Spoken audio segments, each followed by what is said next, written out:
Bismillahirrahmanirrahim. Kıyamet gününde azap tozak bolup, elдің бардығы қиналып, ата баласын, ене баласын, бала апасын, атасын ешкімді танымай тұрған уақытта Алла Тағала кейбір адамдарды білесіз, өзгөчө сыйлап, оларды өзгөчө көлөкөдө алат. Өз тактысынын көлөкөсүндө сактайт.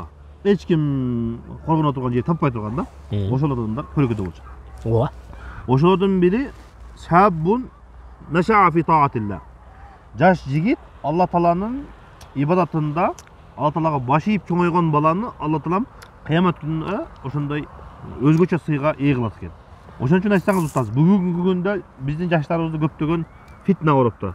Интернетке кирсе TikTok деген бар, Instagram деген бар, Facebook деген бар, ал бар, бул бар, интернет бар.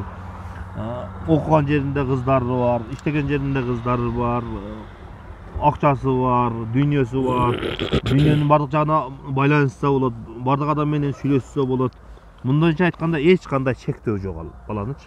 Бир эле нерсе бар, ал адамдын ошол ыйманы гана. Ошон үчүн айтсаңыз, бүгүнкү күндөгү Алла Тааланыга баш ийип чоңойду деп кайсы баланы айтабыз? Ушундай фитнанын арасында чоңоюп аткан баланы айтса. Бисмиллахиррахманиррахим. Устаз Санжар, маселе чындап келген учурда өтө терең, өтө кенен маселе. Мен бир аз кененирээк кылып айтайын. Пайгамбар саллаллаху алейхи вассалам өзүнүн бир куту хадистеринин биринде үммөткө кайрылып, силерге бир мезгил келет. Ал мезгилден азгырыгы фитнасы. Ушундай болуп коюу түндөн дагы каттуураак коюуланып силерди азгырат деген. Ошондо я Расулалла, ал эмне болгон азгырык? Кандай болгон азгырык десе, ал азгырык силерде түндүн 3-чү бөлүгүндөгү караңгы түндөн дагы коюураак келип туруп, керек болсо силердин араңырда кээ-биркилер эрте менен мусулман болсо кечинде капыр болуп, кечинде капыр болсо эрте менен мусулман болуп калат деген сыноонун келерин алдын ала 14 кыл мурда айтканда. Азыркы сиз айтып эскерип өткөн маселени же болбосо азыркы электрондук байланыштын кенен кулаш жайып натыйжасында адамдар үчүн маалыматка жетүү, башка бир менен таанышпы, тааныш эмеспи, тааныш менен бейтааныш менен, жаныңдагы менен алыстагы менен байланыш түзүп мамиле курууга келген учурда буларда кадимкиде ошондой бир караңгы каптап келген азгырыктын чыныгы айкын өзү экендигин мен ишенип карап отурам да. Бул жерде, бул маселеде бир гана сиз айтып аткан баягы Алла Тааланын ибадатында жетилип өскөн жигитке таандык маселе эмес. Биринчиден барыбызга таандык маселе бар бул жерде. Экинчиден чындап эле Пайгамбар саллаллаху алейхи вассалам ошол жердеги куту хадисинде айтып, жети түрдүү кишинин бири мына ошол жаштайынан Алланын ибадатында, таатында өткөн жаш баланын кыямат күндөгү Алла Тааланын тактысынын көлөкөсүндө сакталып калуусуна татыктуу жигитти баса белгилегендиги себеби дегенде, жаш мезгилиндеги жасалган амалдын орду башкача болот. Ал мезгилдеги амалдын толуктуулугу, ал мезгилдеги акылдын, зеректин өткүрдүгү, ал мезгилдеги болгон адамдын өзүнүн Алла Таала менен түздөн түз руханий байланышындагы болгон күч кайраттын өзү дагы бир өзгөчө болот. Ошол учурда биз түшүнсөк болот, бүгүнкү күндөгү болгон оор абалда биздин жаштарыбыздын арасында ошондой бар бекен десек, биз тилек кылалык, биз үмүт кылалык ошондойлор бар болсун деп. Бирок көпчүлүктү чындап эле бүгүнкү күндө убактысын, күчүн, кайратын, акылын, саатын, өмүрүн урдап аткан нерсе чындап эле ушул азгырык экендигин баса белгилешибиз керек.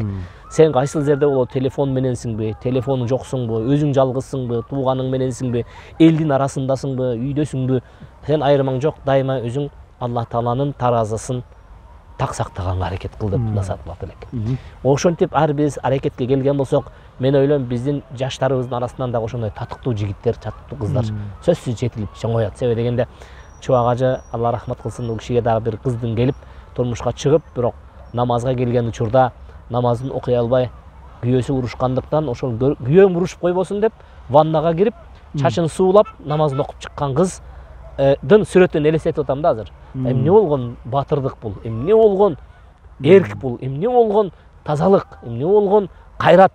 Ошондуктан Кудай Таалам биздин жаштарыбызга, балдарыбызга, кыздарыбызга мына ошондой таат ибадатты, күч кайратты берсин. Каарылыкка караганда жаштыкта адамды азгыра турган нерселер көбүрөөк болот атпайбы? Күч кубаты бар, анын калоолору күчтүү. Карыганга карагандачы. Ошондуктан ошол убакта кылынган ибадат же болбосо ошол убакта өзүнө кармагандыгы өзгөчө Эң- бааланып кыямат эң туура күнүндө айтасыз. өзгөчө сыйга ээ болуп жатпайбы? Эң туура айтасыз. Ошон үчүн Алла таалам өзгөчө сый берип жатат. Ошон үчүн биздин жаштарга айтарым, устаз, ошол ким болбосун, TikTokто турабы, кайсыл жерде болбосун, ошол жерде өзгөчөлүгүңдү көрсөтсөң. Ооба. Чыныгы Кудайдан корккондугуңа Юсуф алейхисаламга окшоп ушул жерде өзүң карга. Туура айтасыз. Интернеттин кайсы жеринде болсоң да. Бүгүнкү күндөгү жаштарыбыз комментарий жазабы, өзүнүн добушун кошобу, өзүнүн сунушун береби, бир топ бир маданиятсыздыкка, адепсиздикке, уятсыздыкка барып койгондорун байкап келебиз. Сиз белгилеп өткөндөй эле ошол жерге туура сөз жазсаң, урматтуу кызым, урматтуу балам, ошол жерден да сооп аласың. Сен туура нерсени көрүп, туура деп белгилеп өтсөң, сен ошого да сооп аласың. Сен ошол нерсени туура деп таап, ошол туура нерсени амал кылсаң, мына ушул нерсе дагы сенин пайдаңа иштеп бере турган амал болот. Алла таалам ыраазы болгон болсун устаз. Жаштарыбызды дагы, өзүбүздүн балдарыбызды дагы Алла таалам туура жолго баштап, Алла ыраазы болсун. пайгамбарыбыз хадисте айткандай, жаштыгында Алла таалага баш ийип чоңойгон балдардан кылган болсун деп Алла таалдан сурайбыз. Алла ыраазы Ассаламу болсун. алейкум ва рахматуллахи ва Алла баракатух. ыраазы болсун.